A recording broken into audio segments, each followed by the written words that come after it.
بسم اللہ الرحمن الرحیم۔ السلام علیکم۔ یہ پارٹ 24 ہے۔ معزز خواتین و حضرات، آج ہم آپ کے لیے کتاب لا رہے ہیں بلال رضی اللہ تعالی عنہ، مصنف سلیم گیلانی، آواز حنا احمد۔ معزز خواتین و حضرات، یہ کتاب آپ کے لیے بک شیئر پاکستان آڈیو لائبریری کی جانب سے پیش کی جا رہی ہے۔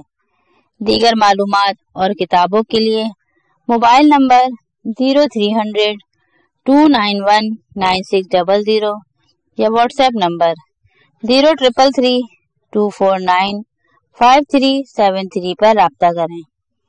یہ کتاب آپ کے لیے علی رضا صاحب نے اسپانسر کی ہے۔ اس کتاب کے ٹوٹل صفحات 410 ہیں۔ تو آئیے سنتے ہیں پارٹ 24 صفحہ نمبر 403 سے۔ محسن عالم صلی اللہ علیہ وآلہ وسلم کی سیرت پاک کے ایک ایک گوشے سے روشنی کے سیل امڑتے نظر آئیں گے، اور پھر یہ توفیق کوزے پر ہے کہ وہ اس فیض جاریہ سے کتنا فیضیاب ہوتا ہے۔ جنت کی محفل۔ اب میں چھڑی کے سہارے چلتا ہوں، ہر روز گزشتہ روز سے کم اور جلدی گھر لوٹ آتا ہوں۔ میری نقل و حرکت روز بروز محدود ہوتی جا رہی ہے۔ کچھ دنوں سے تو صرف مسجد تک آنا جانا رہ گیا ہے، لیکن میرا ذہن آفاق کی سی وسعت رکھنے والی سیرگاہ ہے، کیونکہ اس میں دور رسالت کی حسین یادوں کے باغ کھلے ہوئے ہیں۔ اللہ تعالیٰ کرم کرے تو شاید جنت کے خوش نصیبوں میں مجھے پھر ابو ذر رضی اللہ تعالیٰ عنہ کے ساتھ سیر کرنے اور ان کی باتیں سننے کا موقع مل جائے۔ وہی باتیں کہ اسلام کی سادگی اور فقر اس بنیادی عقیدے کا اعتراف اور اعلان ہے کہ مالک ملک صرف اللہ کی ذات ہے۔ اللہ تعالیٰ خود قرآن کریم میں فرماتا ہے کہ ذات الہی کے سامنے انسان غریب ہے۔ امارت صرف اللہ کی ہے، غریب وہ ہے جو یہ جانتا ہے کہ اس کا جو کچھ ہے وہ اس کا اپنا نہیں ہے، اور وہ ہر شے کے لیے کسی کا محتاج ہے۔ امیر وہ ہے جو خود کفیل ہے، جسے کسی کی حاجت نہیں۔ راضی برضائے الہی کے تصور کی حد تک اسلام فقر اور غربت کا نام ہے، لیکن یہ فقر بذات خود کوئی مقصد نہیں رکھتا۔ اس کا مطلب ہے ترک اور روحانیت نہیں ہے۔ یہ وہ فقر ہے جس کے دروازے اس روحانی استغنا پر کھلتے ہیں جو ہماری الہامی تعلیم کا درس ہے، اور یہی مثبت سوچ جو فقر اسلامی کے ساتھ جڑی ہوئی ہے، اس کے وجود کا جواز ہے۔ اس وقت جب میں یہ باتیں کر رہا ہوں تو دور رسالت کی ان گنت محفلوں کے نقوش میرے ذہن میں گردش کر رہے ہیں۔ یہ یادیں، یہ نقوش میرے تصور کی محفلیں سجائے رہتے ہیں۔ رب العالمین مجھے پھر موقع عطا کرے کہ میں اپنے تصورات کی تعبیر دیکھوں۔ مکتب رسالت کے فارغ التحصیل رسول اللہ صلی اللہ علیہ وآلہ وسلم کے ساتھ حلقہ جمائے بیٹھے ہیں۔ علم و معرفت کی قندیلیں روشن ہیں، بات سے بات نکل رہی ہے، خوش گفتاری اور عالی خیالی کی پھلجڑیاں چھوٹ رہی ہیں۔ ایک آواز ابھرتی ہے، اجمی لہجہ مگر فکر اسلامی میں ڈوبی ہوئی۔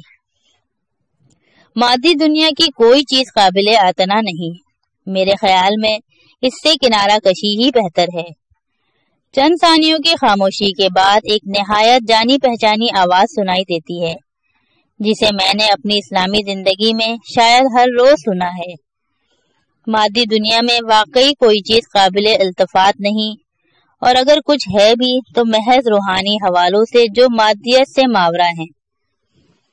جواباً ایک ایسی دلکش آواز شریک گفتگو ہوتی ہے جیسے کوئی نغمہ چھڑ جائے، لہجے میں اتنا رس جیسے شہد گھلا ہو۔ مادیت بھی ایک حقیقت پس ہے، اس سے انکار نہیں کیا جا سکتا۔ مادی تخلیقات کا وجود ہی اس بات کی ضمانت ہے کہ یہ بے مقصد نہیں ہو سکتی۔ اب ایک نیا لہجہ سننے میں آتا ہے، مکے کے نواحی صحرا میں بسنے والے قبائلیوں کا لہجہ۔ آواز میں جوش و جذبے کے ساتھ عزم و اعتماد کی کھنک۔ حقیقت تو صرف ایک ہے، اور وہ ہے ذات الہی، اس کے سوا اور کوئی حقیقت ہے ہی نہیں۔ ایک نہایت شائستہ آواز، مدنی لہجہ، ٹھہرے ٹھہرے الفاظ جن سے علمیت جھلکتی ہے۔ مادی تخلیقات میں بھی حقیقت ضرور ہے، مگر ایک محدود معنی میں۔ انہیں ثانوی حقیقت کہا جا سکتا ہے، اصل حقیقت نہیں۔ ایک اور صاحب علم اپنا نقطہ رسی سے بات آگے بڑھاتے ہیں۔ مادی حقیقت دراصل اصل حقیقت کا مظہر ہے۔ اگر غور کیا جائے تو یہ مادی حقیقت جسے ابھی ابھی ثانوی حقیقت کہا گیا ہے، اصل حقیقت ہی کی نشاندہی کرتی ہے۔ اصل حقیقت ایک ہے جو نظروں سے اوجھل رہتی ہے، مگر اس کے مظاہر کے ہزاروں روپ ہیں۔ ویسے ہی جیسے اصل روشنی پاکیزہ اور ہر رنگ سے بے نیاز ہوتی ہے، مگر جب منعطف ہو جاتی ہے تو قوس قزح کے بے شمار رنگوں میں ڈھل جاتی ہے۔ اب اس گفتگو میں ایک نئی آواز شامل ہوتی ہے، الفاظ شاعرانہ مگر انداز خالصتاً منطقی، لہجے میں بہت نرمی مگر بیان پر پوری قدرت۔ قدرت کا عمل تخلیق ایک کائنات گیر کی قالین کی طرح ہے، جس پر بنے ہوئے مختلف نقش و نگار ایک الہامی آہنگ کے ساتھ بنتے بگڑتے رہتے ہیں، مگر ہر شکست و ریفت کے بعد ان کا باہمی توازن اور کائنات کی مجموعی حسن برقرار رہتا ہے۔ اسی توازن، اسی میزان کے ذریعے وہ ہر لحظہ کسی آفاقی ضابطے، کسی الہامی قاعدے کی شہادت مہیا کرتے رہتے ہیں۔ ایک اور نئی آواز جسے علم و معرفت کا باب کھل گیا ہو۔ درست، لیکن انسان اپنی محدود سوچ اور محدود تر نقطہ نظر کی وجہ سے مادی تخلیقات کی حیت سے بھی بھرپور طرح آشنا نہیں ہو سکتا۔ ان کی ماہیت کا مکمل ادراک تو شاید اس کی بساط سے ہی باہر ہے۔ گفتگو میں ایک نیا نقطہ پیدا ہوتے ہی وہی خوبصورت آواز پھر سنائی دیتی ہے جس نے کہا تھا کہ مادی تخلیقات کا وجود ہی ان کے با مقصد ہونے کا ثبوت ہے۔ انداز بیان بھی اتنا دل میں گھر کرنے والا کہ جی چاہے یہی آواز کانوں میں گونجتی رہے۔ نقطۂ نظر سے چیزوں کی حیت ضرور بدل جاتی ہے، مگر ان کی ماہیت نہیں بدلتی۔ اگر ہم ایک مستطیل کھڑکی سے باہر آسمان کو دیکھ رہے ہوں تو آسمان ہمیں مستطیل نظر آئے گا۔ زاویہ نگاہ بدل جائے تو آسمان کبھی مربع نظر آئے گا، کبھی بیضوی، کبھی گول، لیکن رہے گا وہی آسمان جس کا سورج دن کو ہمارے گھروں میں اجالا کرتا ہے، جس کے ستارے راتوں کو ہمیں راہ دکھاتے ہیں۔ اب وہی محترم آواز دوبارہ گفتگو میں شریک ہوتی ہے جس نے موضوع کے تعین کے بعد سب سے پہلے اپنی رائے دی تھی۔ مسئلہ دراصل یہ ہے کہ دین ایک دائرہ ہے جس کی حدود مقرر ہیں، لیکن اسی محدود دائرے میں لامحدود کا تصور بھی شامل ہے۔ محدود میں لامحدود انہونی بات ہے، مگر ہے۔ یہی وجہ ہے کہ ہم ہر ہیئت، ہر صورت کو صرف جزوی طور پر دیکھ سکتے ہیں، مکمل صورت میں نہیں۔ مکمل صورت میں نہ دیکھ سکنے کے باوجود اتنا تو کہا جا سکتا ہے کہ چونکہ اصل حقیقت صرف ایک ہے اور اس میں کسی غیر کی گنجائش نہیں، اس لیے یہ ثانوی حقیقت اگر کائنات میں موجود ہے اور یقیناً موجود ہے تو یہ لازماً اصل حقیقت کا حصہ ہوگی یا اس کا کرشمہ ہوگی، کیونکہ جیسا کہ آپ نے سنا اصل حقیقت کے سوا تو کچھ ہے ہی نہیں۔ اب یہاں غور کرنے کی بات یہ ہے کہ چونکہ اصل حقیقت ناقابل تقسیم ہے، اس لیے مادی یا ثانوی حقیقت اصل حقیقت کا مظہر ہونے کے علاوہ اور کچھ ہو ہی نہیں سکتی۔ مدنی علم و فضلیت اسی خیال کو ذرا اور آگے لے جاتی ہے۔ یہ مادی تخلیقات جنہیں ہم ثانوی حقیقت کہہ رہے ہیں، خالق ارض و سماوات ہی کی ذات کا کرشمہ ہے۔ یہ وہی ثانوی حقیقت ہے جو اللہ جل شانہ کا مظہر ہے اور جو ذات الہی کے نائم الظاہر کی تفسیر ہے۔ یہ ثانوی حقیقت اپنے اندر کوئی الوہیت نہیں رکھتی، لیکن یہ مظہر الوہیت ضرور ہے۔ علم و بصیرت کا ایک سوتا پھوٹتا ہے۔ بے شک اللہ تعالیٰ جس طرح اول الآخر ہے، اسی طرح الباطن الظاہر بھی ہے، اور اس کی تخلیقات اس کے ظاہر میں ہونے کی دلیل ہے۔ پھر وہی آواز سنائی دیتی ہے جیسے علم کا بحر زخار مخاطب ہو۔ رسول کریم صلی اللہ علیہ وآلہ وسلم نے بھی ایک دفعہ فرمایا تھا، جس نے آج تک کوئی چیز ایسی نہیں دیکھی جس دیکھنے سے پہلے میں نے اس میں اللہ کو نہ دیکھا ہو۔ وہی آواز پھر ابھرتی ہے جس میں شعر کی چاشنی کے ساتھ فلسفیانہ گہرائی بھی شامل تھی، مگر اس بار لہجہ بہت دھیما، جیسے کوئی اپنے آپ سے باتیں کر رہا ہو۔ ایک آفاقی آب حیات ہے جو ہر تخلیق کے رگ و ریشے میں دوڑ رہا ہے، ایک جوہر ہے۔ پھر وہی شہد گھلی آواز، لہجے میں وہی شائستگی اور شیرینی کہ جو اسے سنے اسی کا ہو جائے۔ ایک ضروری نقطہ قابل التفات یہ ہے کہ اصل حقیقت اور ثانوی حقیقت کے درمیان جو ربط ہے وہ یک طرفہ ہے۔ اصل حقیقت کو ثانوی حقیقت پر کلی اختیار ہے، ہر چند کہ یہ ربط بہت واضح نہیں ہے مگر یقینی طور پر موجود ہے اور براہ راست موجود ہے۔ اس کے برعکس خلق اور خالق کے درمیان کوئی ربط نہیں ہے، کیونکہ خلق بے اختیار ہے، خالق ہی سارے اختیارات کا مالک ہے۔ بات ختم ہوتے ہی وہی محترم آواز پھر سنائی دیتی ہے۔ یہ بہت اچھا نقطہ ہے۔ واقعہ یہ ہے کہ اصل حقیقت اور ثانوی حقیقت کے دو درجات ہیں جن کے درمیان رسول صلی اللہ علیہ وآلہ وسلم کی ذات ایک حد فاضل اور ایک نقطہ اتصال کی حیثیت رکھتی ہے۔ اللہ کا رسول صلی اللہ علیہ وآلہ وسلم ثانوی حقیقت کی معراج ہے، اس کی مکمل ترین صورت۔ رسول صلی اللہ علیہ وآلہ وسلم ہی ثانوی حقیقت کے تعلق کی وضاحت کرتا ہے اور ان دونوں کو مالک و خالق کے کائنات کی منشا کے مطابق ایک دوسرے کے ساتھ مرتبط اور منضبط کرتا ہے، جس سے ایک میزان قائم رہتا ہے۔ آپ سوچ رہے ہوں گے کہ یہ حبشی کس طرح ماضی، حال اور مستقبل کو آپس میں گٹ مٹ کیے جا رہا ہے۔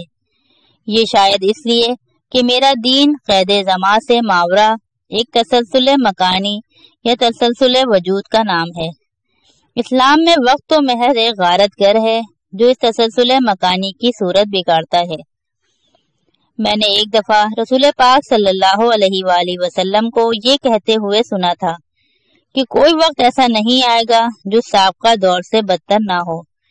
یہ تسلسل وجود ایک علامت کی طرح مسلمان کی زندگی کا احاطہ کیے رہتا ہے، جیسے ہمارے اطراف پھیلی ہوئی مادی علامتیں جو غیر محسوس انداز میں لیکن یقینی طور پر روز اول ہی سے ہمیں ایک خلاق اعظم اور ایک حقیقت مطلق کی راہ سجا رہی ہے، معلوم سے غیر معلوم کی طرف اشارہ کر رہی ہے۔ وہی مکے کے نواحی قبائل کا لہجہ پھر سننے میں آتا ہے، آواز میں کھلی فضاؤں کی گھن گرج، دلیل میں وزن، بیان میں خود اعتمادی۔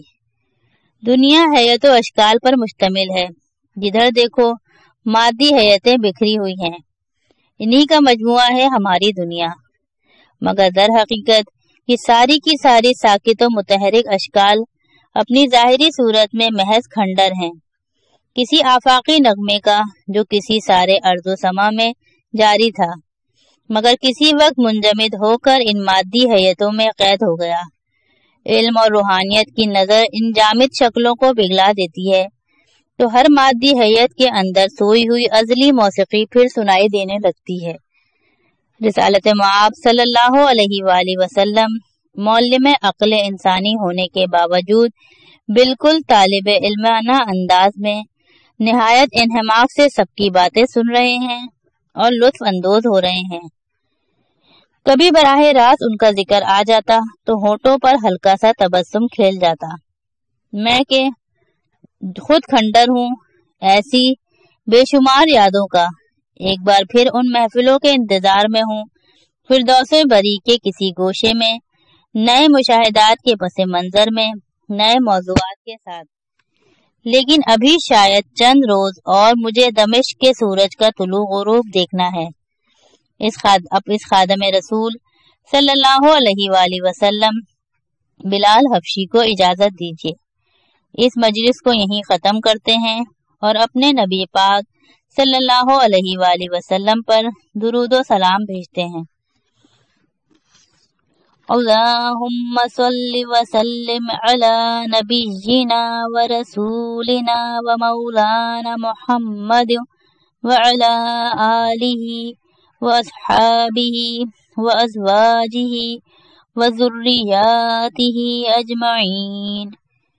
اللہم بارک علی محمد وعلی آل محمد کما بارکت علی ابراہیم وعلی آل ابراہیم انک حمید مجید۔